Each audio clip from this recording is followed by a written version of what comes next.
Sir చెప్పండి sir. ముందుగా ఇక్కడికి వచ్చినటువంటి ఎన్నో జిల్లాల దూరం నుంచి 700-600 కిలోమీటర్ల నుంచి వచ్చిన ప్రతి నాయకుడికి కార్యకర్తకి మా ఉదయపూర్వక ధన్యవాదాలు. మాది కూడా ఎక్కువ మారుమూల ఉదయగిరి నియోజకవర్గం, మాది వెనకబడిన నియోజకవర్గం. మా కళ్యాణ్ గారు కళ్ళు వేసుకుని మా నియోజకవర్గాన్ని డెవలప్ చేస్తే మేము ఎందుకంటే ఆయన కోసం ప్రాణాలకు తెగించి పోరాడతాం. అందుకని మమ్మల్ని ఆయన ఆదరించాలని కోరుకుంటూ మేము ఎందుకంటే కళ్యాణ్ గారు చేసే కార్యక్రమాలు దేవుడి వల్ల కూడా కాదు, ఎందుకంటే అటువంటి నాయకుడు చరిత్రలో ఇంకా ఎవరు పుట్టరు. ఎందుకంటే ఒక నాయకుడు అనేవాడు సంపాదించుకుంటాడు, దోసుకుంటాడు, కొండలు అన్ని దోసుకుంటున్నారు. ఆ నాయకుడు ఏంటి, ఆయన సొంత డబ్బులతో ప్రజల సేవ చేసుకుంటూ ఇలా చూడండి ఎంత మంది దానం చేస్తున్నారు. ఆ తిండి అసలు కడుపు నిండిపోయింది ప్రతి ఒక్కరికి. ఈ రకంగా ఏ పార్టీ ఎవడన్నా ఒక పార్టీ మీటింగ్ పెడితే వ్యాపారస్తులు బాగుపడతారు, అటువంటిది కాదు. ఇక్కడ ప్రజలు కష్టపడి వచ్చాడు ఆకలి నింపి మహానుభావుడు ఇటువంటి నాయకుడు కోసం మా ప్రాణాలు తెగించి ఆయన కోసం మేము పోరాడుతాం. మహానుభావుడు జనసేన పార్టీ అధినేత మా పవన్ కళ్యాణ్ 100 సంవత్సరాలు కలకాలం అలాగే వర్దల్లాలి, మా ప్రాణాలు ఒడ్డే వేసి ఆయన కాపాడుకుంటాం. జై జనసేన, జై జనసేన. సార్ మాజీ ముఖ్యమంత్రి జగన్మోహన్ రెడ్డి గారు కూడా ఒక కీలక వ్యాఖ్యలు చేశారు, మీకు తెలిసింది అది కూడా. ఆయన కార్పొరేటర్కి ఎక్కువ ఎమ్మెల్యేకి తక్కువ అంటున్నారు, దాని గురించి మీరేమంటారు? ఆయనకి అసలు రాజకీయం గురించి తెలియదండి. ఆయన ఒక వ్యభిచారి లాంటి వాడు, రాజకీయ నాయకుడు కాదు. ఆయన వాళ్ళ తండ్రి గారు రాజశేఖర రెడ్డి గారు వీరాభిమానులే. ఆయన ఎలా చేశాడు రాజకీయం, ఈయన ఎలా చేశాడు, ఈ ఏం చేశాడు, పట్టణంలోకి ఎవరికి ఉపయోగం చేశాడు. ఎలా అల్లాడిపోతున్నారు మాకు పట్టణం నొక్కలేదు. పట్టణం నొక్కితే రాష్ట్ర అభివృద్ధి అవుతా, రాష్ట్ర అభివృద్ధి రోడ్లు నెట్టున్నాయో, ఏ రోడ్డు అయినా పోసారా, అంత మట్టి పోసారు, మట్టి మేము పోసాం. ఆయన గవర్నమెంట్ 5 సంవత్సరాలు మా జనసేన వాళ్ళు మట్టి పోసారు, రోడ్ల గురించి పోరాడాం, ఇన్ని చేసాను.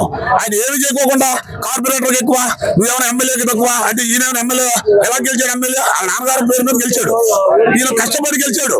పవన్ కళ్యాణ్ కష్టపడి ఆ ఊళ్ళో గెలవలా, పిఠాపురం వచ్చి గెలిచాడు. పిఠాపురం వచ్చి 35,000-40,000 మెజార్టీతో గెలిచాడు. మగవాడు ఎవరు అంటే పవన్ కళ్యాణ్ గారు. అటువంటి మనిషి ఆయన అనే హక్కు ఆయనకి లేదు. అటువంటి నాయకుడు ఈయన అనేది హక్కు లేదు. ఆయనకి నక్కకే నాగలాగం అనుకున్నంత తేడా అది. కూటమి ప్రభుత్వం ఏర్పడినాక ప్రజల పరిపాలన ఎలా ఉంది? ప్రజలందరికీ పరిపాలనలో ప్రజలందరూ ఎలా ఉన్నారు? చాలా బాగుందండి. పవన్ కళ్యాణ్ గారు ఆదేశాల మేరకి కూటమి ప్రభుత్వంలో పవన్ కళ్యాణ్ గారికి ఇదేంటి కేంద్రంలో మంచి సపోర్ట్ ఉందండి. కేంద్రం నుంచి నిధులు తీసుకొస్తున్నాడు మహానుభావుడు. తీసుకొచ్చి గవర్నమెంట్ ఏదో రకంగా ప్రజలను కాపాడుకుంటూ రాష్ట్రాన్ని డెవలప్ చేసుకుంటూ పోలవరం పూర్తి చేసుకుంటూ అన్ని ముందుకు నడపాలని ఆయన మహానిశ్చయంతో ఉన్నాడు.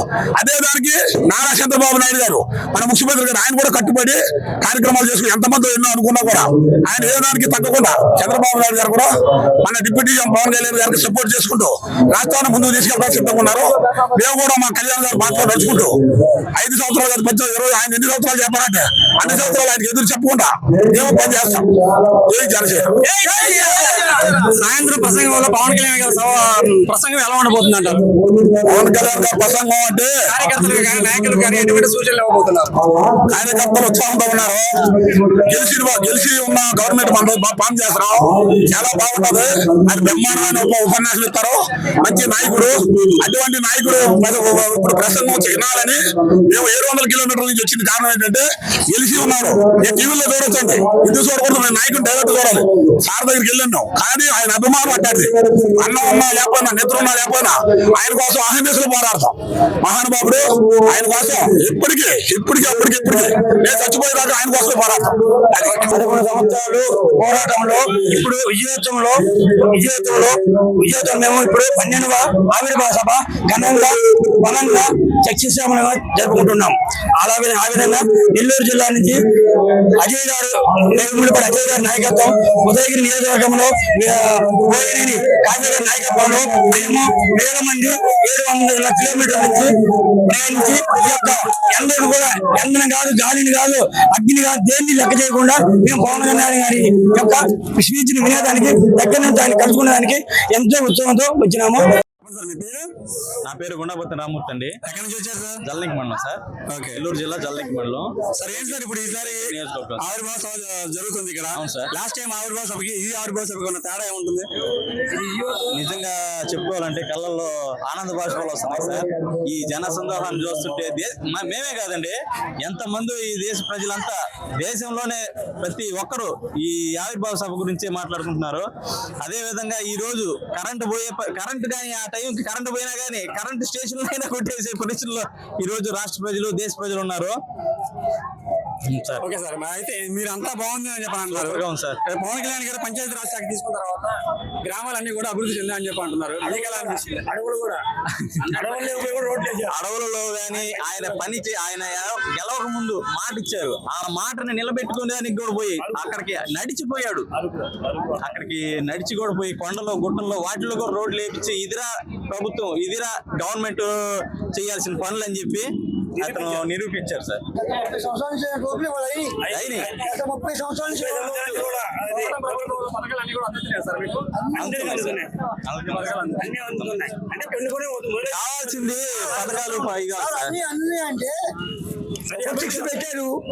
సూపర్ సిక్స్ పెట్టారు కాదంటారా, అన్ని ఎమ్మెల్యేలు జవాబు తీసుకుంది. ఇవాళ ప్రస్తుతానికి డెవలప్ చేసి కూడా ఒక్కొక్కటి ఆల్రెడీ ఒకటో రెండో రీచ్ అయ్యాం.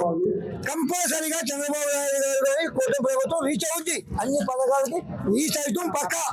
ఆ నమ్మకం ఉంది జనాలకి, ఖచ్చితంగా చేస్తారు. కాకపోతే ఇప్పుడు అవా అది మనం నిజమే చెప్పుకోవాలి, అబద్ధం ఆడకూడదు. ఇంకా టైం ఉంది, 4 సంవత్సరాలు ఇప్పుడు ఆల్రెడీ అయింది 10 నెలలు 9 నెలలు.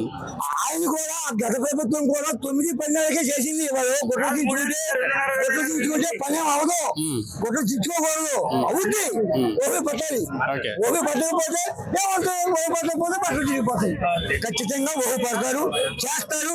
ఆయన చెప్పిపోయినా మా నాయకుడు, మా జనసేన నాయకుడు పక్కన చంద్రబాబు గారు చేపించే చట్టం ఉంది. అదే ఈ జన ప్రపంచం. Okay sir. నా పేరు కోడింగారి శ్రీనివాసులు. నేను జనసేన పార్టీ మత్స్యకార విభాగ రాష్ట్ర కార్యదర్శిను.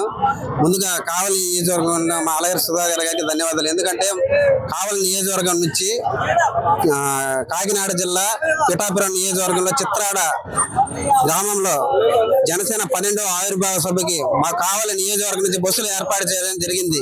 మరి అదే విధంగా చూసుకుంటే పవన్ కళ్యాణ్ గారు మా మత్స్యకారులకు అనేక విధాలుగా అండగా నిలిచారు. గత ప్రభుత్వంలో మత్స్యకారులను పట్టించుకునే నాలుగే లేకుండా పోయినది. ఎందుకంటే గత ప్రభుత్వంలో జీవో నెంబర్ 30 అనే జీవోని తెచ్చి మత్స్యకారులను అనేక ఇబ్బందులు గురి చేసి అనేక వేదనకు గురి చేశారు.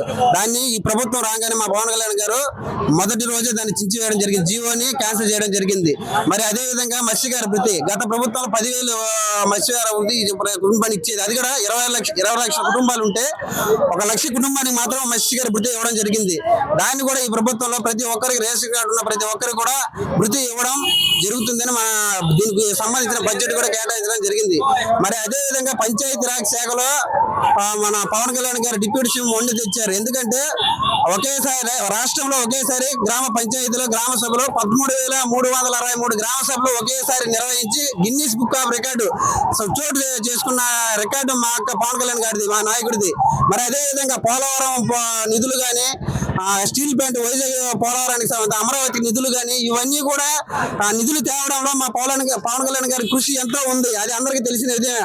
మరి అదే విధంగా ఈ కూటమి ప్రభుత్వం ఏర్పడడానికి ముఖ్య భూమికకు పాత్ర వహించిన వ్యక్తి కూడా మా పవన్ కళ్యాణ్ గారే. మరి అదే విధంగా చూసుకుంటే గ్రామీణ ప్రాంతాల్లో ఉపాధి హామీ 10 దినాలు పెంచడం కూడా హర్షించదగ్గ నిర్ణయం. మరి అదే విధంగా రోడ్లు ఇప్పటి వరకు 28,632 కిలోమీటర్లు సీసీ రోడ్లు వేసిన ఘనత మా పవన్ కళ్యాణ్ గారే చోటు చేసుకున్న ఘనతే. మరి అదే విధంగా 21 స్థానాల్లో పోటీ చేసిన అన్ని స్థానాల్లో 100కి 100 స్ట్రైక్ రేట్లో ఏకైక పార్టీ నిలిచిన ఘనత కూడా మా నాయకుడిదే. మరి అదే విధంగా చూసుకుంటే రాష్ట్రంలో కూడా అనేక సమస్యల మీద మన కళ్యాణ్ గారు కేంద్రం దృష్టికి తీసుకెళ్లి మంచి సమాజాన్ని ఏర్పరచుకోవాలనే ఉద్దేశంతో యువతని బాగా పెంపొందిస్తున్నారు. అదే విధంగా మా మత్స్యకారులు నెల్లూరు, బాపట్ల, ఒంగోలు, ప్రకాశం 4 జిల్లాల్లో 200 మంది గ్రామాల్లో నివసిస్తున్నారు. వాటిలో కూడా అనేక కమిటీలు వేయడం జరిగింది. దాంట్లో భాగంగానే మా కావలి నియోజకవర్గ ఇన్ఛార్జ్ అయిన అలహరి సుధాకర్ గారి నేతృత్వంలో కమిటీ వేయడం జరిగింది. దానికి మత్స్యకార కావలి నేత అధ్యక్షుడిగా మా రవి గారిని నియమించడం జరిగింది. దాంట్లో భాగంగానే 58 మంది మా మత్స్యకార కమిటీ వేసి దీన్ని ఆలస్యంగా తీసుకొని నెల్లూరు జిల్లాలోని ప్రతి నియోజకవర్గంలో కమిటీలు ఏర్పాటు చేయాలని నిర్ణయించుకున్నాం. దీనికి మా జిల్లా నాయకులు వేములపాటి అజయ్ కుమార్ కూడా దీనికి ఆమోదించడం జరిగింది. ఈ అవకాశం కలిగించిన మా కావలి నియోజకవర్గ ఇన్ఛార్జి గారికి ధన్యవాదాలు. జై జనసేన, జై జనసేన, జై జనసేన. ముందు ముందు కూటమి ప్రభుత్వం ఎటువంటి పథకాలు ప్రవేశపెట్టబోతుంది, పరిపాలన ఏ రకంగా చేయబోతుంది అనుకుంటున్నారు? చాలా పరిపాలన చేయబోతుంది. ఎందుకంటే ప్రజల్లో జనసేన అనేది చాలా పాజిటివ్ టాక్ తెచ్చుకున్నది. ముందు ముందు రాబోయే కాలంలో ఇండిపెండెంట్ గా పోటీ చేసే స్థాయి నిలబెట్టుకోనుంది. ఎందుకంటే ప్రజల్లో అంత మంచి స్థానం సంపాదించుకుంది. అనేక పనులు, ఒక పనిని కాదు, పంచాయతీరాజ్ వ్యవస్థ కానీ, పర్యావరణ పరిశుభ్రత, దాని సంబంధించి అడవుల సంరక్షణ కానీ, భూ సమస్యలు కానీ. ఈ రోజు ఇక్కడ మేము విశాఖపట్నం నుంచి వచ్చామండి.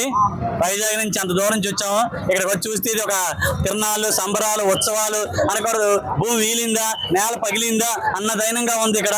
ఈ రోజు ఇది పవన్ కళ్యాణ్ గారు పిలుపు మేరకు ఆయన ఒక ఆశయంతో, ఒక కృషితోని, ఒక లక్ష్యం కోసం పెట్టిన పార్టీ ఇది. అలాంటి పార్టీ ఆవిర్భావ దినోత్సవానికి ఇక్కడ తండోపతండాలుగా ఉత్సవాలకి మాదిరిగా అందరూ స్వతహాగా ఎవరిని తరలించిన మనుషులు కాదండి, తరలించిన జనాలు కాదు, స్వతహాగా పవన్ కళ్యాణ్ గారి పిలుపు మేరకు ఆయన పెట్టిన ఆశయాల కోసం, ఆయన సిద్ధాంతాల కోసం పెట్టిన పార్టీ ఆవిర్భావం అంటే ఎలా ఉంటుందని మహిళలు అయితేమి, యువకులైతేనేమి, పెద్దలు, చిన్నవాళ్ళు అందరూ వచ్చి పాల్గొని, వేరే మహిళలు అందరూ పాల్గొని పార్టీ ఆవిర్భావ దినోత్సవ వేడుకల్లో చాలా ఘనంగా జరుగుతున్నాయండి. కానీ ఎప్పుడు ఇలాంటి వేడుకలు ఎక్కడ జరగలేదు. ఈ రాష్ట్రం పుట్టిన తర్వాత ఎంత వైభవంగా అత్యంత గొప్ప సంబరాలుగా జరుగుతున్నాయి. ఈ యొక్క ఆవిర్భావ దినోత్సవానికి చాలా ఆనందంగా ఉంది. ఎందుకంటే ఈరోజు పవన్ కళ్యాణ్ ఒక నమ్మకం, పవన్ కళ్యాణ్ ఒక ఆశ, ఆయన ఒక నిజాయితీ, ఆయన నమ్మకానికి మేమందరం తలొగ్గి ఈరోజు ఈ పార్టీలో ఆయనతో ప్రయాణం చేయడానికి మేము సిద్ధంగా ఉండి ఈ రోజు ఈ ఉత్సవాలు చూడడానికి వచ్చామండి. ఇక్కడ అనకూడదు, దేశంలో మన కుంభమేళా జరిగింది, ఈ రాష్ట్రంలో ఇక్కడ కుంభమేళా జయించాల్సిన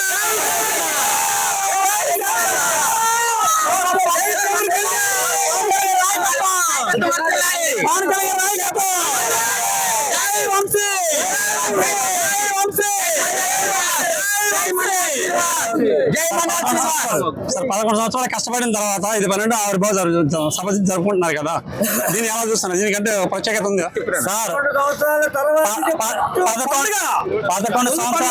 11 సంవత్సరాల యొక్క పార్టీ యొక్క స్థితిగతులు వేరు. ఈ రోజు 12 సంవత్సరాలు అడుగు పెట్టిన తర్వాత ఈ రోజు జనసేన పార్టీ వేరు. పవన్ కళ్యాణ్ గారు అధికారం రాకముందు జనసేన అదే కుర్రోళ్ళు, అదే ఉత్సాహంతో ఈ రోజు ఆయన అధికారం వచ్చాక కూడా ఏ ఒక్కరు కూడా చలించకుండా ఈ రోజు గొంతు రెట్టింపులై ఈ కార్యకర్తలు అయితే, మీ క్యాడర్ అయితే మరింత రాష్ట్రం నలుమూల రాష్ట్రం అంతా బలపడి అక్కడికి స్థాయి నుంచి కూడా జనసేన పార్టీలో చేరాలి, జనసేన పార్టీని బలోపేతం చేయాలి. రానున్న రోజుల్లో ఈ రాష్ట్రానికి దశ చూపించే పార్టీ ఏదైనా ఉంటే ఒక జనసేన పార్టీ.